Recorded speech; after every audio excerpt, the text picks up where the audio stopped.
Então, meus amigos, o que eu vou trazer para vocês aqui agora é algo extremamente sério, é algo que tem acontecido no Brasil todo e tem acontecido de uma forma vergonhosa. E o que eu tô falando aqui? Esse pessoal que utiliza o nome da ciência, que utiliza a ciência como uma forma de nos persuadir, de nos chantagear a aceitar as suas políticas. Isso está extremamente errado. Hoje em dia, há aquele pessoal que está do lado da ciência e há o pessoal que está do lado da verdade. E o pessoal que está do lado da ciência simplesmente nos proíbe de mostrar a verdade. Ou seja, entre escolher entre a ciência e a verdade, eles escolhem o que eles chamam de ciência e fazem com que nós nos sintamos envergonhados por defender a verdade, tá? E eu vou mostrar isso para vocês aqui de uma forma extremamente simples, extremamente clara, tá? Vamos começar. Esse decreto aqui, essa matéria, ela é de 30 de 6 de 2020, ou seja, mais de um mês atrás, um mês e 5 dias, 35 dias atrás, tá? E ela diz o seguinte: o governo de Goiás publica decreto que determina o fechamento alternado de atividades não essenciais, tá? Então vamos aqui para a matéria. Documento proíbe, por exemplo, cerimônias religiosas e abertura de restaurantes por 14 dias e depois libera o funcionamento pelo mesmo período. Para quem não entendeu, o governo de Goiás estava propondo um fechamento alternado de 14 dias aberto, 14 dias fechado, algo que eu nunca vi na vida, não sei de onde ele tirou isso, não sei da onde quem propôs para ele tirou isso, não sei onde isso funcionou, tá? Mas vamos aqui para baixo que é onde eu quero chegar. O decreto foi publicado por volta das 23h30 de segunda-feira, após a Universidade Federal de Goiás prever colapso hospitalar no próximo mês de julho. Tá? Anotem esse nome aqui, Universidade Federal de Goiás e colapso hospitalar no próximo mês de julho. Isso aqui é gravíssimo, meus amigos. Vamos lá. O que aconteceu? A Universidade Federal de Goiás fez esse estudo, né?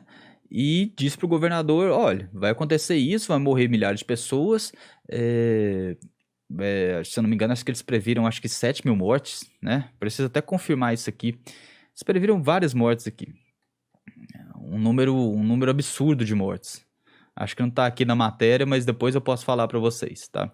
Enfim, então a Universidade Federal de Goiás proveu esse estudo para o governo e o governo decidiu fechar novamente o comércio. O comércio já estava praticamente sendo reaberto aqui, as pessoas haviam se organizado para reabrir, porque o governador disse que iria poder reabrir, as pessoas haviam se organizado, já tinham investido dinheiro, já tinham recontratado funcionários, estava tudo pronto para abrir. Do nada, no dia 30, o governador emite esse comunicado aqui falando que teríamos um isolamento, né?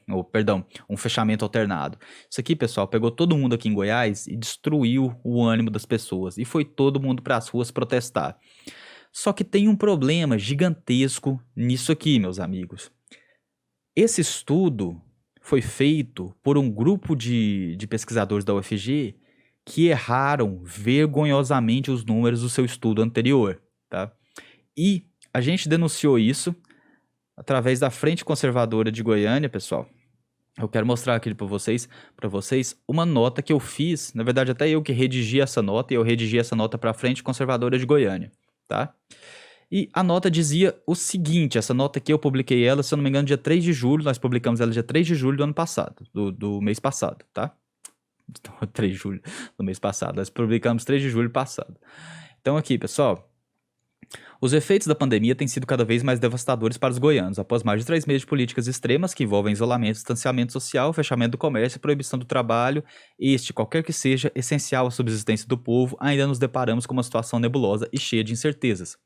Ao anunciar a reabertura parcial do comércio, bares e shoppings, os governantes concederam alguma esperança aos goianos de que o sacrifício imposto ao povo seria recompensado. No entanto, essa esperança foi abruptamente destruída quando o governo do estado decidiu por decreto, no qual foi acompanhado pela Prefeitura de Goiânia, que a reabertura deveria ser interrompida no prazo de horas. Uma questão que afeta a vida de mais de 7 milhões de pessoas passou de certa a completamente inviável. Então, isso que eu falei, né? Eles tinham decidido que reabririam, falaram para a população: não, vamos nos preparar para reabrir, e depois, baseado no estudo da UFG, decidiram fechar, tá? Enfim, a situação... Aqui eu falo do decreto, né? O decreto do governo estadual proibindo a reabertura e recomendando um excêntrico isolamento de 14 dias, seguido de 14 dias de relaxamento, que ainda não foi claramente definido, deixou assustados todos aqueles que se preparavam para retornar com responsabilidade a uma pequena parte de suas rotinas. A situação fica ainda mais grave aqui que eu quero chegar, pessoal. A situação fica ainda mais grave quando o governador justifica sua mudança de posição em razão de um estudo da Universidade Federal de Goiás, liderado pelo senhor Tiago Rangel, que faz uma previsão de 18 mil mortes em Goiás até o fim de setembro, caso a situação fique como está. Ou seja, eles chegaram a prever na UFG 18 mil mortos em Goiás. Situação fique como está, ele está falando do isolamento, tá? O isolamento social aqui em Goiás, há vários meses que ele está abaixo dos 40%. E aqui é uma parte que eu quero mostrar para vocês, porque é importante para vocês entenderem a denúncia que eu estou fazendo. A preocupação dos goianos se dá principalmente pela falta de precisão da nota técnica 3, divulgada pela UFG em 26 de maio de 2020 e também assinado pelo senhor Tiago Rangel. O estudo fez 3 projeções para o estado de Goiás, prevendo o número de óbitos conforme 3 cenários distintos, baseados no nível de isolamento atingido em cada situação, tá? Então, pessoal, o cenário azul, 50 a 55% de média estadual de isolamento, ou seja, o melhor cenário, 387 a 530 óbitos. Cenário verde, 38% de média estadual de isolamento, 836 a 1.130 óbitos, até o final de junho. Cenário vermelho, 37% de média estadual de isolamento, previsão de 1.052 a 1.438 óbitos. Ou seja, pessoal, o que aconteceu em Goiás durante todo esse tempo foi o cenário vermelho, tá? Entre maio e junho, o que aconteceu foi o cenário vermelho. Então, segundo a UFG, nós deveríamos ter entre 1.052 e 1.438 mortes. Quantos mortos nós tivemos em Goiás? 475. O que justifica um erro desse? Nada justifica um erro desse. E o que justifica o governador basear a sua política num estudo de um grupo que errou de uma forma tão grotesca? Isso aqui foi para junho, pessoal. Isso foi para junho. Eles previram entre 1.052 e 1.438 e nós tivemos 475 mortos. Esse é o pessoal que está a cargo de definir políticas em Goiás de enfrentamento do coronavírus. É esse pessoal aqui que influencia a vida de milhões de goianos. Então, vamos para outra coisa que eu quero mostrar para vocês aqui também, tá? Eu quero mostrar a própria nota técnica da UFG. A gente vai ver aqui da Universidade Federal de Goiás. Vejamos aqui na página 18 e 19, que é justamente onde eles tratam dessa situação, tá? Aqui tem os gráficos, né, que eles fizeram toda a situação, e eles fizeram previsões até o dia 30 de julho, tá? Vamos ver, será que eles acertaram? Já que eles não acertaram junho, talvez eles tenham acertado julho. Vamos ver se eles acertaram julho? Aqui. Sobre o cenário vermelho foi o que ocorreu em Goiás, ou seja, menos de 38% de média de isolamento, tá?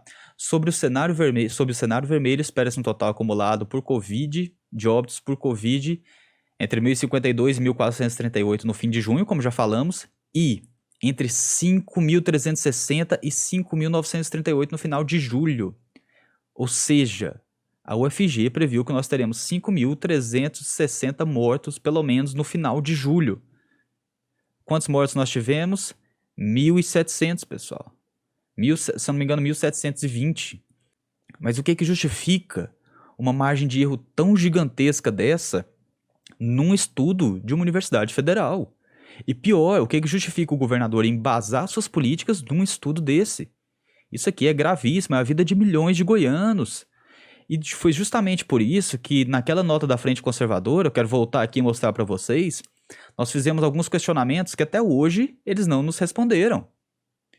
Vejam aqui, pessoal, vou mostrar para vocês aqui os questionamentos que nós fizemos da nota da Frente Conservadora. Diante de números inegavelmente inconsistentes, mas que regem a vida de 7 milhões de goianos, a Frente Conservadora de Goiânia, após diálogo franco com vários setores da sociedade, se sente no dever de levantar alguns questionamentos aos responsáveis. Questionamentos que não buscam atacar a honra dos envolvidos, mas tão somente esclarecer a razão do sacrifício ao qual o povo goiano vem sendo submetido. Questionamentos baseados nos princípios fundamentais e constitucionais de moralidade, publicidade e eficiência, a que todos os funcionários públicos estão sujeitos. Então vamos lá, pessoal. Primeira coisa que a gente perguntou quando viu que esses estudos da UFG estavam errando grotescamente suas previsões.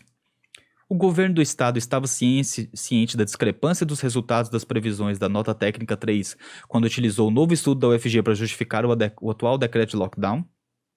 A Prefeitura de Goiânia estava ciente da discrepância dos resultados das previsões da nota técnica 3 quando decidiu acompanhar o governo do estado em sua decisão. O lockdown alternado de 14 dias encontra respaldo científico em alguma experiência prévia positiva no mundo real? Qual? né? A gente quis saber. Eles nos propuseram um lockdown de 14 dias fechado, 14 dias abertos. Nunca vi isso em lugar nenhum do mundo, então a gente queria saber de onde eles tiraram isso. Questionamento número 4. O governo do estado considerou o impacto econômico e social da quarentena somada ao lockdown no aumento do número de mortes a médio e longo prazo? Se sim, quais estudos foram utilizados para fazer esta previsão e qual perda estimada de vidas em decorrência das políticas de isolamento? Isso aqui é um questionamento muito sério, pessoal, porque as mortes não vão vir só do vírus. As mortes vão vir, e talvez principalmente, pelas políticas adotadas para combater o vírus. Isso aqui é seríssimo e parece que o governo nenhum está levando isso a sério. Nenhum governo está levando isso em consideração e a gente queria saber do governo do nosso estado por que eles não tomaram essas medidas, por que eles não analisaram esses estudos, por que eles não fizeram uma previsão de quantas seriam as mortes em decorrência não do vírus, mas das políticas adotadas para combater o vírus, tá? E questionamento número 5. Quando as políticas de isolamento foram implementadas para que o governo tivesse tempo para se preparar para combater o Covid-19, quantos leitos foram prometidos e quantos leitos foram entregues? Porque a gente sabe que as políticas de isolamento, elas nunca foram implantadas com a intenção de que se curasse o vírus, se achasse uma vacina, ou de que se parasse, ou de que as pessoas adquirissem imunidade. Não. As políticas de isolamento, elas entraram em ação para que os governos tivessem condição de preparar o sistema de saúde para receber os doentes, para que ninguém ficasse sem atendimento. A partir do momento que o vírus escapou da China, através de toda aquela leniência da ONU, através de toda aquela, para dizer o mínimo, né, irresponsabilidade do governo chinês, a gente sabia que o vírus causaria muitas e muitas mortes. O que a gente precisava fazer era garantir que ninguém ficasse sem atendimento. Então, meus amigos, vocês viram aqui que gravidade, né, pessoal? Como é grave algo assim, ou que denúncia grave que a gente trouxe. O estudo de uma universidade federal errar dessa forma, errar de uma forma tão grotesca, isso é indesculpável, principalmente quando ele está regendo a vida de 7 bilhões de pessoas. Eu estou muito acostumado aí na rádio a debater, né, com esse pessoal, e eu sempre vejo que há aquela certa falácia, né, do argumento de autoridade, onde as pessoas chegam lá e falam, mas eu sou doutor, mas eu sou pesquisador, mas eu sou mestre. Cara, o que esse pessoal tem que entender é que os títulos deles, de doutorado, de mestrado, de prêmio Nobel, o que quer que seja, eles na verdade são um ônus, eles não são um bônus. Eles são um ônus para a pessoa que carrega. O título seu quer dizer simplesmente que as coisas que você diz precisam estar certas. Quer dizer que você tem responsabilidade sobre as coisas que você diz. Não quer dizer que por ser doutor, tudo que você diz está automaticamente correto. Quer dizer justamente que você tem que ter responsabilidade. E foi isso que a gente viu aqui que não aconteceu. Até agora eu não vi essa equipe de pesquisadores sequer se manifestando sobre isso. Eu não vi o governador se manifestar sobre isso. Falar porque que ocorreu um erro, né, uma margem de erro tão absurda, tão discrepante desse jeito. E, inclusive, a gente não sabe por que o governo utilizou um estudo de um grupo que errou de uma forma tão grotesca, e o governo utilizou esse estudo para implantar novas medidas ainda mais restritivas ao povo goiano. Então, meus amigos, acho que é isso. É isso que eu queria mostrar para vocês. Eu agradeço muito, agradeço de verdade a participação. Nós estamos com 30 espectadores simultâneos aí numa hora dessa. E agradeço de verdade por terem acompanhado, tá? E eu acho que eu já vou encerrando por aqui e agradecer a audiência de todos. Não se esqueçam de se inscrever no canal. Quem está chegando aí, quem está me conhecendo agora, se inscrevam no canal. Ativem o sininho das notificações, se inscrevam no canal, ativem o sininho das notificações, divulguem para os amigos. Isso aí, vamos fazer o canal crescer aí para a gente levar essa informação de qualidade aí para cada vez mais pessoas, tá?